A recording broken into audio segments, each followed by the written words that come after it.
ఆయనను సేవించుటకును, ఆయన నామమును బట్టి ప్రజలందరినీ దీవించుటకును లేవి గోత్రము వారిని ఆ కాలమున యెహోవా ఏర్పరచుకున్నాడు. లేవి గోత్రాన్ని ఆయన పక్షమున ఆయన మందసం మోయాలి, ఆయన నిబంధన మందసం మోయాలి, ఆయనను సేవించాలి, ఆయన నామమున ప్రజలను దీవించాలి. అలా దీవించటానికి లేవి గోత్రీకులను ఆయన ఏర్పాటు చేస్తుంది. కాబట్టి దేవుని సేవకు పిలిచాడంటే మామూలు సంగతి కాదు.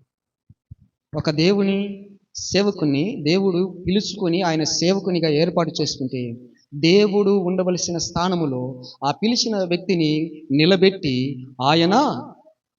ఈయన ద్వారా అన్ని అద్భుతాలు చేయిస్తాడు. కాబట్టి మోషేను పిలిచాడు.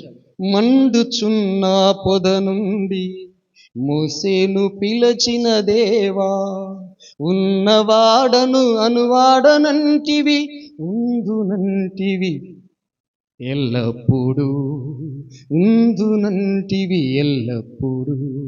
దేవనాతో మాట్లాడుమా, ఓ దేవనాతో మాట్లాడుమా, నీ మెల్లని స్వరముతో నా హృదయములో, నీ మెల్లని స్వరముతో నా హృదయములో దేవనాతో మాట్లాడుమా, ఓ దేవనాతో మాట్లాడు.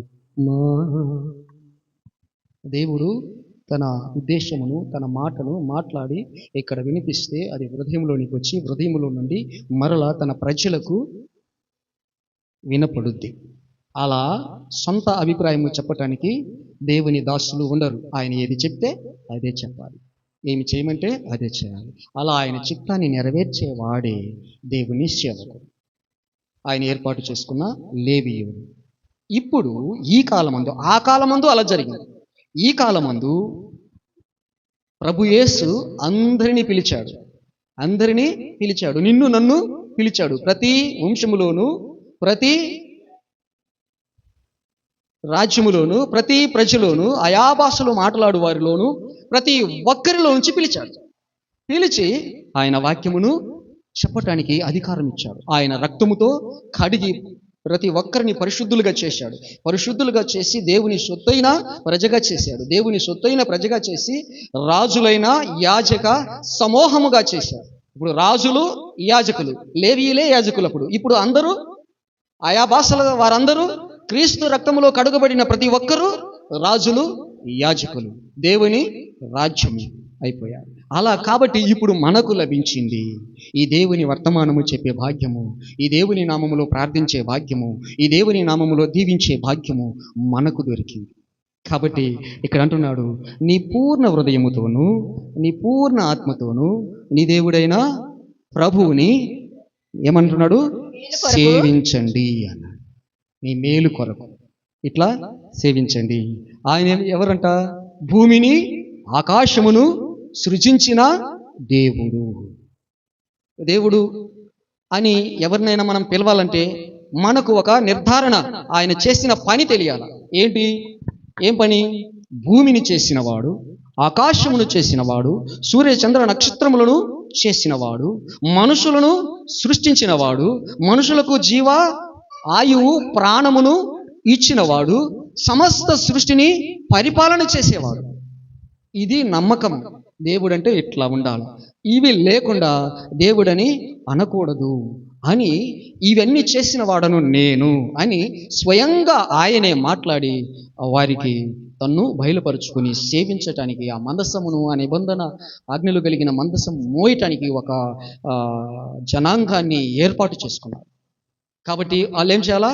ఆ నిబంధన మందసము మోయాలి, ఆయన సన్నిధిలో నిలబడి సేవ చేయాలి, ప్రజలను దీవించాలి. ఇప్పుడు కూడా మనకు దేవుని సువార్తను మోయాలి, దేవుని మంచి సువార్తను మోసుకొని వెళ్ళాలి. ప్రతి స్థలమునకు వెళ్ళి యేసు ప్రభు నామములో ప్రతి ప్రజలను దీవించాలి. ప్రతి ప్రజలకు రక్షణ కార్యము జరిగింది, పాపముల నుండి విమోచన కలిగింది, మరణము నుండి జీవములోనికి ప్రవేశించేటువంటి మహత్తరమైనటువంటి కార్యము ప్రభువారు చేశాడు అని అందరికీ తెలియచేసి, అందరినీ దీవించి, అందరినీ సమకూర్చి, అందరము కలిసి దేవుణ్ణి ఆరాధించేటువంటి కార్యము జరిగించాలి అని తెలియచేసి, నీ దేవుడైన అయిన యెహోవా పరమదేవుడును పరమదేవుడు. దేవుని స్తోత్రం, హల్లెలూయా.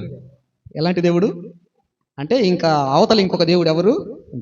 యువతల కొంతమంది దేవుళ్ళు దేవతలు అనబడేవారు ఉన్నా వీళ్ళందరికీ దేవతలకు దేవుడు, దేవుళ్ళకు దేవుడు, ప్రభువులకు ప్రభు, ప్రభువులు అనేవారు ఉన్నారు, ఆ ప్రభువులకు ప్రభువు, రాజులు అనేవారు ఉన్నారు, ఆ రాజులకు రాజు. ఎన్ని యుగాలు వీళ్ళందరూ 40-50 సంవత్సరాలు పరిపాలన చేసిన రాజులే.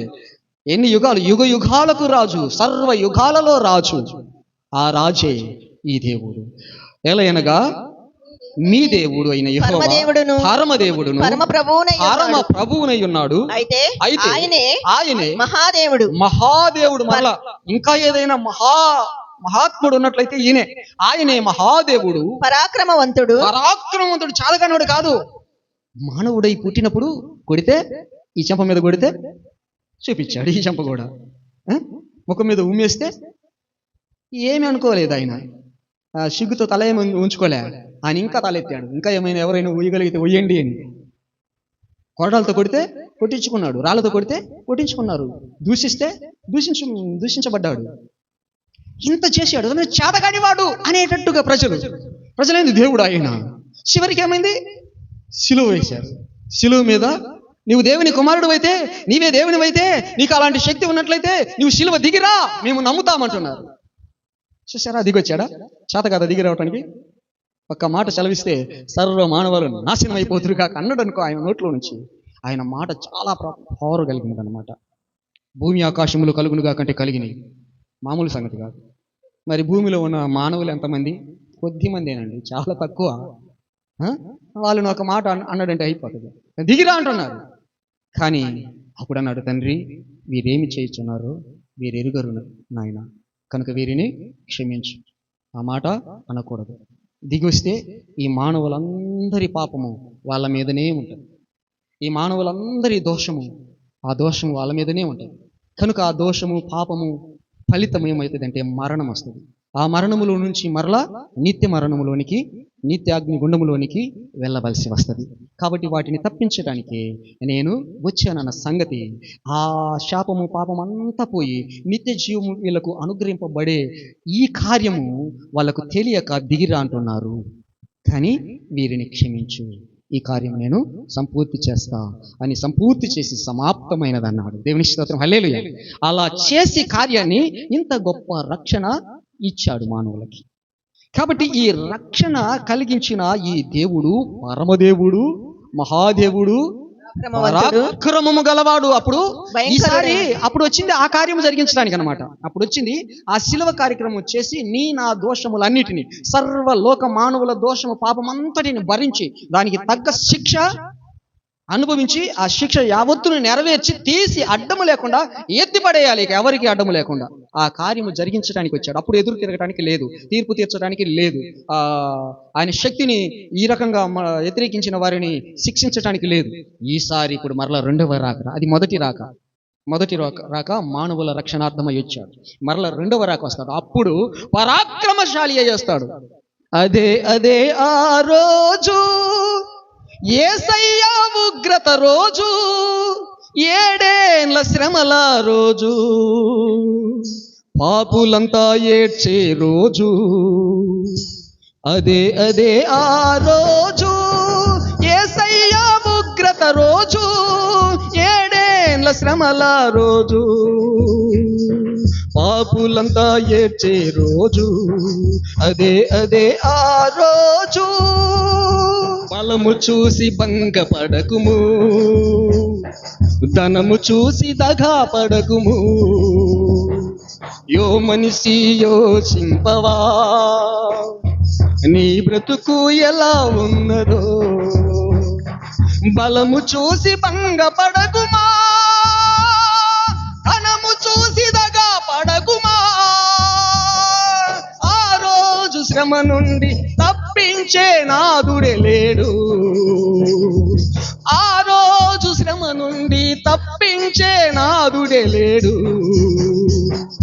అదే ఆ రోజు. హల్లెలూయా. చూశారా? రేపు వచ్చినప్పుడు ఈ తతంగము జరుగుద్ది భూమి మీద. ఎవ్వరూ నిలవలేరు ఆయన ఎదుట. ఆకాశ మహాకాశాలు నిలవలేవు, పారిపోతాయి. ఆ పరిస్థితిలో మరి మానవుల పరిస్థితి ఏంటి? ఆయనకు వ్యతిరేకంగా నడిచిన వారి పరిస్థితి ఏంటి? శ్రమలు. అప్పుడు ఇక పాప క్షమాపణ పొందటానికి, మారు మనసు పొందటానికి, బాప్తిస్మము పొందటానికి అవకాశము లేదు. అప్పటిదాకనే అది మొదలవుందా ఇక లేదు. సువార్త చెప్పే వాళ్ళు కూడా ఉండరు. వాళ్ళందరూ ఎత్తబడతారు. వాళ్ళందరినీ ముందే చంపేసేస్తారు లేదా చనిపోతారు. ఇంకా ఆ సమయంలో ఆయన ఉగ్రత వస్తుంది. భూమి మీద అంతా అన్యాయము విస్తరించిపోతుంది, అక్రమము విస్తరించిపోతుంది, అనేకుల ప్రేమ సల్లారిపోతుంది. ఎక్కడ చూసినా దౌర్జన్యమే, ఎక్కడ చూసినా అన్యాయమే, ఎక్కడ చూసినా అవిశ్వాసమే. విశ్వాసము లేదు. విశ్వాసము భూమి మీద నేను కనుగొంటానా వచ్చినప్పుడు అన్నాడు. ఎక్కడ ఉండే పనే ఉండదు. కాబట్టి అలాంటి సమయములో ఇంకా ఆయనకేం పని? భూమిని కాపాడాల్సిన పని, భూమి మీద ఉన్న జీవులను కానీ మనుషులను కానీ కాపాడవలసిన అవసరం ఏముంది? లేదు. మహా అగ్నితో పంచభూతములు మిక్కటమైన వేంద్రముతో లయమైపోతాయి. సూర్య చంద్ర పంచభూతములు లయమైపోతాయి. ఇక తీసేస్తాడు, ఉంచడు సృష్టించిన వాడు. ఎందుకంటే ఇక పని లేదు. కనుక అలాంటి సమయంలో ఎరుగని వారి పరిస్థితిని కూడా వివరించి ముందుగానే తెలియజేశాడు. ఇలా జరుగుద్ది, ఇలా జరుగుద్ది. కాబట్టి ఈ సంగతులన్నీ నీవు భూమి అంతటా ప్రవేశించి తెలియచేయి, మోసుకొని వెళ్ళు సువార్త. ఈ మందస నిబంధనను మోసుకొని వెళ్ళమని ఇశ్రాయేలీయులలో లేవి గోత్రాన్ని ఎలా ఏర్పాటు చేసుకున్నాడో ఇప్పుడు అన్ని గోత్రముల వారిని పిలిచి ఏర్పాటు చేసుకొని వారిలో నిన్ను నన్ను కూడా పెట్టి ఈ సువార్తమానము, ఈ మందసమును మోసుకొని వెళ్ళి ప్రజలకు ఆశీర్వాదం వచ్చినట్లుగా, ఈ నామమున ప్రజలను దీవించినట్లుగా నిన్ను నన్ను ఏర్పాటు చేసి నిలబెట్టినాడు అన్న సంగతిని తెలుసు. ఈయన భూమిని ఆకాశమును అందులో ఉన్న సమస్తమును సృష్టించిన వాడు అని చెప్పారు. కనుక ఈ విధంగా చెప్పాలి. మనం అన్ని తెలుసుకుంటున్నాం ఈ మధ్య అన్ని సంగతులు. ఇట్లా మరణము, ఎన్ని రకాలైన మరణము, వీటన్నిటి నుండి తప్పించి జీవములోనికి దాటాలంటే ఏమేమి చేయాలని అన్ని సంగతులు తెలుసుకున్నాం. తెలుసుకుని ఈ సంగతులు ఇప్పుడు తెలిసిపోయినాయి. ఇంకా తర్వాత ఏం చేయాలి? ఇప్పుడు అన్ని తెలిసినాయి కదా. ఇట్లా ఉంటే నిత్య జీవానికి వారసులం అవుతాం, ఇట్లా ఉంటే నిత్య జీవము పొందుకుంటాము, నిత్య రాజ్యంలో చేరుతామని ఈ సంగతులను మనం ఇప్పుడు ఏం చేయాలంటే చెప్పాలి. అపోస్తల కార్యానికి రండి. 14వ అధ్యాయం. అపోస్తల కార్యములో 14వ అధ్యాయములో పౌలు గారికి అన్ని తెలియచేసి దేవుడు ఈ రకముగా తెలియచేశాడు. ఇప్పుడు మనము ఆ సంగతులను బోధించుకుంటూ మనము వెళ్ళాలి. వెళ్ళి ఈ సంగతులను మనము చెప్పాలి. 14వ అధ్యాయం చదవండి. ఈకొనియాలో జరిగినదేమనగా, ఇక్కడ ఈ సంగతులన్నీ తెలుసుకొని శిష్యులు బోధిస్తూ ఉన్నారు. అనేక ప్రాంతాల్లో సంఘాలు ఏర్పడ్డాయి. ప్రభువును నామమున బాప్తిస్మం పొంది ప్రభువుని సేవించుచు, ప్రభు వాక్యము ప్రకటిస్తూ, ప్రభు నామములో అద్భుతాలు, సూచక్రియలు, మహత్కార్యములు జరిగిస్తూ నడుస్తూ ఉన్నారు. ఆ కాలంలో ఈ పౌలు గారు కూడా ప్రభు దర్శనమై ఆయన కూడా నమ్మి పాపాలు ఒప్పుకొని బాప్తిస్మం తీసుకొని దేవుని ఆత్మ పొందుకున్నవాడై, ఆయన మహాదర్శనము చూసిన వాడై ప్రభు ఏమి చెబితే అది చేస్తూ వస్తున్నాడు. ఇలా ఈ కొనియాలో ఆయన కొన్ని సందర్భాలు సువార్త ప్రకటన చేస్తూ ఇలా జరుగుతూ ఉన్నప్పుడు అక్కడ జరిగినది ఏమనగానే తెలియచేస్తున్నాడు. అక్కడ జరిగినది ఏమనగా, వారు కూడి యూదుల సమాజ మందిరములో ప్రవేశించి తేటగా బోధించాలి. బోధించేటప్పుడు ఏదేదో మనకి ఇష్టం వచ్చినట్టు మాట్లాడకూడదు. అందుకని మోషేతో మాట్లాడితే మోషేతో ఏమైతే చెప్పాడో అదే ప్రజలకు చెప్పాడు. కాబట్టి తేటగా బోధించినందున అనేకులు యూదులను గ్రీసు దేశస్థులను విశ్వసించిరి. అయితే అవిధేయులైన యూదులు అన్యజనులను పురికొలిపి వారి మనస్సులో సహోదరుల మీద పగ పుట్టించారు. చూశారు ఎవరు? పగ. ఈ రోజు కూడా యూదులు, ఈయనెవరు? దేవుడు. దేవుడు ఎవరు? యూదుల దేవుడు కదా, ఇశ్రాయేలీయుల దేవుడు కదా. అయితే ఈ యూదులే యేసు ప్రభువుని అంగీకరించలే. ఎందుకంటే ఆయన యెహోవాయే దేవుడు అని గ్రహించేవారు, వినేవాళ్ళు. కాబట్టి ఇప్పుడు నరవతారిగా ఆయన వచ్చి ఈ పాప క్షమాపణ కార్యము జరిగించి ఇదిగో ఈ విధముగా ప్రజలందరూ రక్షణ పొందాలి అనే సువార్తను, రక్షణ పొందిన ప్రతి ఒక్కరూ క్రీస్తు యేసునందు మృతులైన వారు తిరిగి లేచి నిత్యజీవంలో ప్రవేశిస్తారు అంటే కొందరు నమ్మరు. ఈయన దేవుడు కాడు, మా కోసం మెస్సయ్య వస్తాడు అని ఇంకా ఎదురు చూస్తున్నారు. లేఖనాల ప్రకారం ఎదురు చూస్తూ ఉన్నారంట. లేఖనాల ప్రకారం నీతి కలుగుద్దని వాళ్ళు లేఖనాలను పరిశీలన చేస్తూ ఉన్నారంట. నిత్య జీవము దగ్గరికి వచ్చిన దానిని అంగీకరించలేదు, త్రోసివేసిరి అని. సద్దుకైలనే వారు అసలు పునరుత్థానమే లేదు అనేవాళ్ళు అనమాట. ఈ విధంగా ఉన్న వారు ఈ క్రీస్తు మెస్సయ్య వచ్చాడు, ఆయన మనుషుల రక్షణార్థమై చేయవలసిన కార్యక్రమం అంతా చేశాడు కార్యమును. ఇప్పుడు ఆయనను నమ్మితే ఆయన ద్వారా మనము నిత్యజీవంలో ప్రవేశిస్తాము, మన పాపాలకు క్షమాపణ కలిగి మనం పరిశుద్ధులం అవుతాము, దేవుని బిడ్డలం అవుతామనే సంగతులు గ్రహించకుండానే ఉన్నారు. కొందరు. ఈ గ్రహించకుండా ఉన్నవారు కొందరైతే, గ్రహించిన వారు కొందరు. విశ్వసించి యూదులు కూడా చాలా మంది మారారు. ఇప్పుడు పేతురు, యోహానులు వీళ్ళందరూ ఎవరు? ఆ యూద వంశంలో వారే. కాబట్టి వీళ్ళు కూడా కొందరు మారి బాప్తిస్మం పొంది దేవుని మాటలను గ్రహించి ఆయన చెప్పిన బోధలన్నీ హృదయంలో భద్రపరుచుకొని ఈ బోధలన్నీ ఆయన ఎక్కడెక్కడైతే బూది గంతముల వరకు ప్రకటించమన్నాడో అలాగున ప్రకటన చేస్తూ వెళ్ళారు. వెళుతూ ఇలా అక్కడ ఈకొనియాలో ఇలాంటి సంగతులు జరిగినప్పుడు చాలా మంది విశ్వసించారు. తేటగా బోధించారు పౌలు కూడా. బోధించినప్పుడు అనేకులు విశ్వసించి మారు మనసు పొందారు, బాప్తిసం తీసుకొని సిద్ధపడుతూ ఉన్నారు. అలాంటి సమయంలో వీళ్ళలోనే కొందరు వాళ్ళ మీద, సహోదరుల మీద పగ పట్టారనమాట. తర్వాత కాబట్టి వారు వారు ప్రభువును ఆనుకొని ఈ అట్లా పగబట్టి వీళ్ళకు నష్టం కలిగిస్తున్నారు, ఆపద సృష్టిస్తున్నారు. ఇలా చేస్తున్నప్పుడు వీళ్ళు ఏం చేయాలా? అప్పుడు మనం ఏం చేయాలా? మన మీద కూడా పగబట్టి క్రైస్తవులే అనుకుంటున్నారు. ఏమంటున్నారు? అది కరెక్ట్ కాదు, ఇది కరెక్ట్ కాదు. ఒకళ్ళేమో యెహోవాయే దేవుడు అంటారు యూదులు.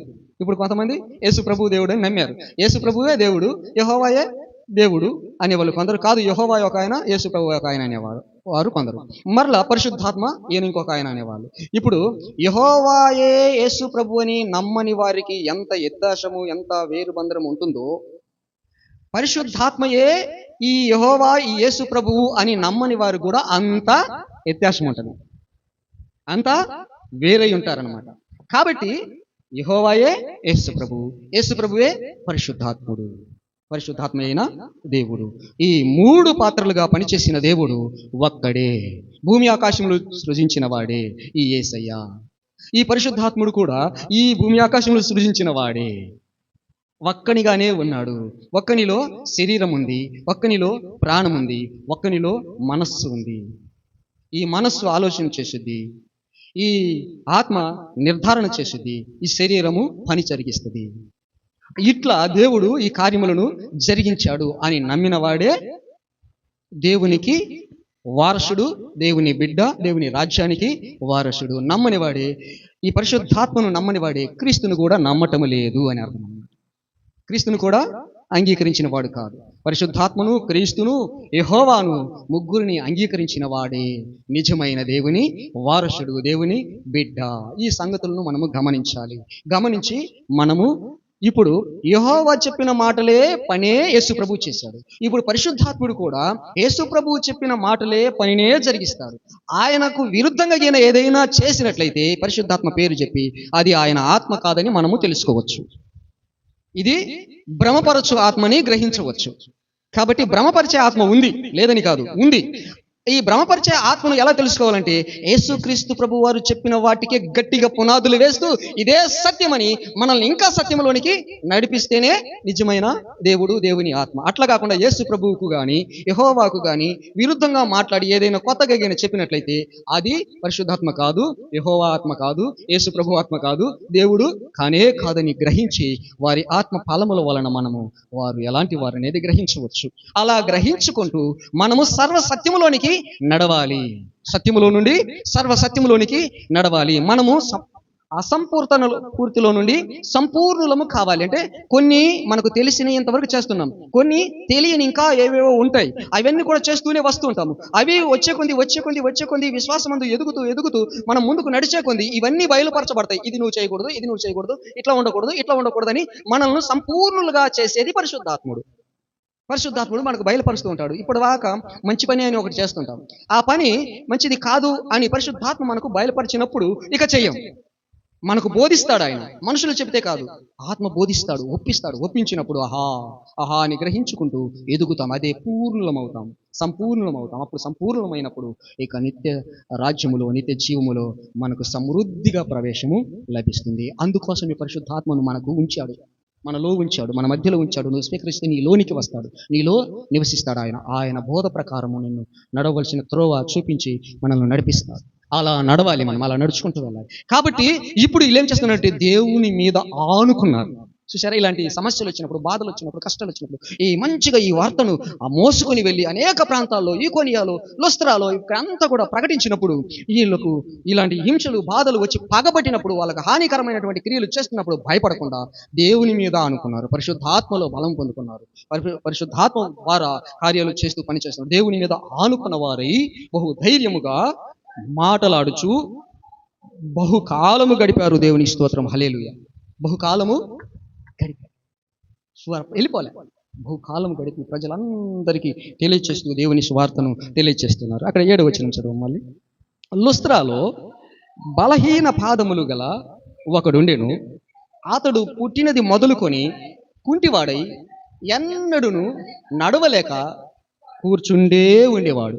అతడు పౌలు మాట్లాడుచుండుట విని పౌలు అతని వైపు తేరి చూశాడు. పౌలు మాట్లాడుతూ ఉంటే ఈ మాటలను చాలా బాగా చక్కగా వింటూ ఉన్నాడు.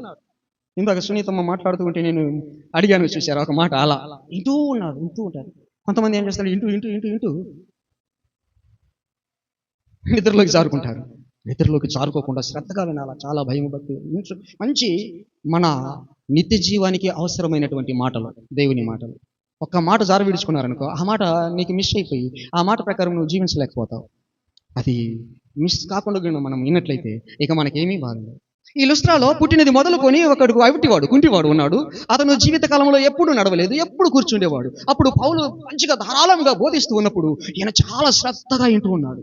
ఇంటూ ఆయనకు ఒక నిర్ణయం కలిగింది, నేను బాగుపడతాను ఈ నామములో అన్నటువంటి విశ్వాసం అతనిలోనికి వచ్చిందంట. అప్పుడు పౌలు చూసి అతని విశ్వాసాన్ని అతని వైపు తేరి చూసి స్వస్థత పొందుటకు అతనికి విశ్వాసము కలిగినని గ్రహించాడు. చూసారా, నేను ఒక బోధకుడు బోధించేటప్పుడు ప్రజలు ఎలా వింటున్నారని కూడా తెలుసుకోవాలి, వాళ్ళకి అర్థమవుతుందా లేదా అని తెలుసుకోవాలి, వాళ్ళల్లో విశ్వాసం ఎందరికి కలుగుతుందా అనేది తెలుసుకోవాలి. ఇప్పుడు ఈ పౌలు ఈ కుంటివానికి నాకు స్వస్థత కలుగుద్ది అనే ఒక నిర్ధారణ అతనిలో కలుగుతున్నది అని గ్రహించాడు. ఎలా గ్రహించాడు? పరిశుద్ధాత్మ బయలుపరుస్తూ ఉన్నాడు. ఇదిగో నువ్వు మాట్లాడే ప్రతి మాట, ఇదిగో ఈ ఆత్మకు మంచిగా వీలు కలిగిస్తున్నా నేను, ఒప్పిస్తున్నా నేను, కాబట్టి నువ్వు చేసే కార్యం తర్వాత నువ్వు చేయి అని బోధిస్తాడన్నమాట. అలా గ్రహించి దగ్గరికి వెళ్ళి నీ పాదములు మోపి సరిగా నిలువమని బిగ్గరగా చెప్పాడు. నీ పాదములు నిలిపి సరిగా నిలువు అన్నాడు. అనే వరకు పుట్టినది మొదలుకొని ఎప్పుడు కూర్చుండే అతను బలహీనమైనటువంటి పాదములు కలిగిన వాడు, కుంటివాడైన వాడు దిగ్గున లేచి గంతులు వేస్తా ఉన్నాడు. హల్లెలూయా. దేవుని కార్యము మామూలు వట్టి మాటలతో కాదు, శక్తితో కూడినది, రుజువుపరిచేది. అతనికి ఆ విశ్వాసము కలిగి ఉన్నదని తెలిసి దగ్గరికి వెళ్ళి నీ పాదములు మోపి లేచి సరిగ్గా నిలువు అనే వరకు అతడు లేచి నిలవటమే కాదు, గంతులు వేశాడు. గంతులు వేసినప్పుడు అక్కడ ఉన్న వారందరూ చూసి ఆశ్చర్యపోయి ఏమంటున్నారంటే, దేవతలు మనుష్య రూపము దాల్చి మన యొద్దకు దిగి వచ్చి ఉన్నారు అని కేకలు వేసి కేకలు వేసేశారు. ఏమని కేకలు? దేవతలు మనుష్య రూపము దాల్చి మన మధ్యకు వచ్చారు, దిగొచ్చారు పైనుండి. కాబట్టి ఈ బలహీనమైన వాడికి లే అనగానే లేచిందంటే మామూలు సంగతి, మనుషులు కదా సాధ్యం అవుతుందా? డాక్టర్లు కూడా ఎన్ని ఆపరేషన్లు చేయాలో, ఎన్ని నరాలు కట్ చేయాలో, పట్టుకుపోయిన ఎన్ని జాయింట్లు వేయాలో, ఎన్ని కీళ్లు మార్చాలో అన్ని మార్చినా కానీ ఎంతకాలం పట్టుద్దో. నువ్వు లేచి నడు సరిగ్గా నిలబడనే వరకు లేచి గంతులు వేస్తున్నాడంటే ఇంకా మామూలు సంగతి. సృష్టికర్త అయిన దేవతలే దిగుచ్చారు కనుక ఆ సృష్టికర్తకు ఏ అసాధ్యమైన కార్యమేమీ ఉండదు. కాబట్టి వాళ్ళే దిగి వచ్చారని కేకలు వేసి వాళ్ళు పేర్లు పెడుతున్నారు. అలా ఇప్పుడు లోకంలో చాలా మంది క్రొత్త దేవతలు, దేవుళ్ళకు ఇలాంటి కార్యములు జరిగినప్పుడు వాళ్ళు పేర్లు పెట్టి దేవతలుగా, దేవుళ్ళుగా వాళ్ళని అభిమానించి భక్తి శ్రద్ధలు చూయించి గుడులు కట్టి పూజలు చేస్తూ ఉన్నారు, తిరణాలు చేస్తూ ఉన్నారు. ఆ విధంగానేనమాట. ఆ కాలమందు ఇప్పుడు ఇలా చేసే వరకు ఈ పౌలు, బర్నబా అనబడిన వీళ్ళకు వీళ్ళందరూ దేవతలు దిగొచ్చారు మనుషుల రూపము ధరించి అని చెప్పేసి వీళ్ళకు పేర్లు పెట్టారు. బర్నబాకు ద్విపతి అంటే గృహస్పతి దేవత అని పేరు పెట్టారు. ఎవరికి? బర్నబాకు. ఎవరికి? బర్నబాకు ఏం పేరు పెట్టారు? ద్విపతి అనగా గృహస్పతి దేవత అని పేరు పెట్టారు. ఎవరికి? బర్నబాకు. ఆ దేవత వచ్చి ఇక్కడ ఈ బోధలు బోధిస్తూ కార్యము జరిగించారు అని. ఈ పౌలు ముఖ్య ప్రసంగికుడు గనుక ఈయనకు హెర్మే దేవత, దేవుడు అని పేరు పెట్టారు. చూసారా, వాళ్ళకి ఈయన అలాగే ఒప్పుకొని ఉన్నట్టయితే ఈ ద్విపతి అని బర్నబాకు ఒక గుడి కట్టేవాళ్ళు, హెర్మే అని పౌలు గారికి ఒక గుడి కట్టేవాళ్ళు, ఏటా తిరణాలు చేస్తూ దేవుని మహింపరుస్తూ ఈయనే మన కోసం ఆకాశం నుండి మానవ శరీరము ధరించుకొని వచ్చిన వారు అని పూజలు చేసేవారు అనమాట. ఇలా పేర్లు పెట్టి ఆ ద్విపతి అనబడిన ఆ పూజారి వచ్చి ప్రజలందరినీ పోగు చేసి, మనమందరము పూదండలు తీసుకొని రండి, కోడెలను తీసుకొని రండి, అర్పించి వీరికి సేవ చేద్దాము, బలి చేద్దాము అని చెప్పేసి నిర్ణయించారు, పిలిచారు. ఈ సంగతి పౌలుకు బర్నబాకు తెలిసి ఈ తమ వస్త్రములు చించేసుకున్నారు. ఏం చేసుకున్నారు? ఈ దేవతలు, దేవుళ్ళు అందరూ కూడా మంచి కార్యములు చేసినప్పుడు వాళ్ళను ప్రజలు అభిమానించి వాళ్ళకు సన్మానం చేస్తుంటే వాళ్ళు చేయించుకున్నారు. వాళ్ళు దేవుళ్ళుగా నిలిచిపోయారు. మహారాజులు చాలా మంది కూడా దేవుళ్ళుగా నిలిచిపోయారు ప్రజల గుండెల్లో అలాంటి మంచి మంచి కార్యములు చేసి మంచిగా ప్రజలను పాలించిన వారందరూ దేవుళ్ళుగా నిలిచిపోయారు. భక్తి శ్రద్ధలతో వాళ్ళని ఆరాధన చేస్తున్నారు. అదే విధంగా వీళ్ళకు చేస్తే వీళ్ళు ఏం చేయాలి? వీళ్ళు అలా ఒప్పుకోలే, తమ వస్త్రములను చింపేసుకున్నారు. ఇదేందిరా బాబు, మేము మీలాంటి స్వభావం కలిగిన నరులము, దేవతలము కాము, ఈ పని చేయవద్దు అని వాళ్ళు ఆ పనిని ఆపటానికి చాలా శ్రమ పడవలసి వచ్చింది. చదువు. మీరు ఈ వ్యర్థమైన వాటిని విడిచిపెట్టి ఏం చేయమంటున్నాడు? నేనేమన్నా ఆకాశాన్ని చేశానంటమ్మా అయ్యా. పౌలు అంటున్నాడు, నేనేమన్నా ఆకాశాన్ని చేశాను. ఈ వ్యర్థమైన పని మానుకోండి అయ్యా. నేను ఆయన విశ్వాసమును బట్టి దేవుడు కలిగించే ఆ కార్యమును నా ద్వారా జరిగించడానికి దేవుడు ఏర్పాటు చేసుకున్నాడు కనుక నీ పాదములు సరిగా మోపి లే అన్నాను. అది జరిగించిన వాడు దేవుడు, నేను దేవతను కాదు, దేవుడును కాను. ఈ వ్యర్థమైన పని విడిచిపెట్టి ఆకాశమును, భూమిని, సముద్రమును, వాటిలో ఉన్న సమస్తమును సృజించిన జీవము గల దేవుని వైపు తిరగండి సహోదరులారా, సహోదరీలారా. నా యందు ఏమీ లేదు, మేము మీలాంటి స్వభావము కలిగిన నరులమే. కాకపోతే అక్కడ లేవి గోత్రాన్ని ఏర్పాటు చేసుకుని ఆయన మందసాన్ని మోసి ప్రజలను దీవించటానికి వాళ్ళను నిలబెట్టుకున్నట్లుగా ఈరోజు కూడా ఆయన ఆత్మ ద్వారా ఆయన పని చేయటానికి, ఆయన వరాలనిచ్చి మమ్మల్ని కూడా మిమ్మల్ని దీవించడానికి, మీకు ఆయన వర్తమానములను చెప్పటానికి, ఆయన మార్గములు మిమ్మల్ని స్థిరపరచడానికి మమ్మల్ని ఏర్పాటు చేసుకున్నాడే కానీ మీ స్వభావము కలిగిన నరులము మేము. మీరు సేవించవలసినది ఈ కార్యములు జరిగించేవాడు, భూమిని, ఆకాశమును, భూమిని, అందున్న సమస్తమును, సముద్రమును అన్నిటినీ కలుగజేసిన దేవుడు, జీవము గల దేవుడు. ఆయన వైపు మీరు తిరగండి, ఆయనను మీరు నమ్మండి. ఆ తర్వాత ఆయన గత కాలములలో సర్వజనులను తమ మార్గముల యందు నడవనిచ్చాడు. అంటే అప్పుడు ఇట్లా ఎవరైనా నీతి కార్యములు చేస్తే అతన్ని దేవునిగా భావించి ఆయనను బాగా సన్మానిస్తుంటే సన్మానించనిచ్చాడు. ఎందుకంటే మంచివాడికి సన్మానము తగినదేనని నడవనిచ్చాడు. అలా నడవనిచ్చాడు కనుకనే ఇలాంటి అన్ని పుణ్యకార్యములు కానీ, దేవుళ్ళు అనబడిన వారు కానీ, దేవుణ్ణి సేవించే జనాలు, ఒక్కొక్క మనిషికి ఒక్కొక్క ఇష్టం వచ్చిన దేవత, ఒక్కొక్క మనిషికి ఇష్టమైన దేవుడు అని వాళ్ళకు మేలు కలుగుతూ ఉంది. కాబట్టి ఆ మేలు కలిగినట్లుగా వాళ్ళ భక్తి శ్రద్ధలు చూపించుకుంటూ సేవ చేసుకుంటూ వచ్చేటట్టుగా నడవనిచ్చాడు దేవుడు. మంచిదే అని, అంటే ఒక మంచివాడిని సన్మానించడం మంచిది అని. కాబట్టి అలా తమ మార్గముల యందు నడవనిచ్చాడు గత కాలమందు. ఆయన ఆకాశము నుండి, చూసారా, ఆకాశమును, భూమిని, సముద్రమును, సమస్తమును సృష్టించిన వాడిని నువ్వు అనుకోకపోయినా, నీ ఇష్టం వచ్చినట్టు నడవనిస్తున్నా, ఆకాశము నుండి మీకు వర్షము కురిపిస్తున్నాడు, ఫలవంతమైన ఋతువులను మీకు అనుగ్రహిస్తున్నాడు. ఏ కార్యతలో ఏ పంట వేయాలి, ఏ ఋతువులో ఏ పంట వేయాలి, ఏ ఋతువులో ఏ పని చేయాలి అనేటట్టుగా మీకు ఫలవంతమైనటువంటి ఋతువులను కూడా అనుగ్రహించాడు. ఆహారమును కూడా అనుగ్రహించాడు.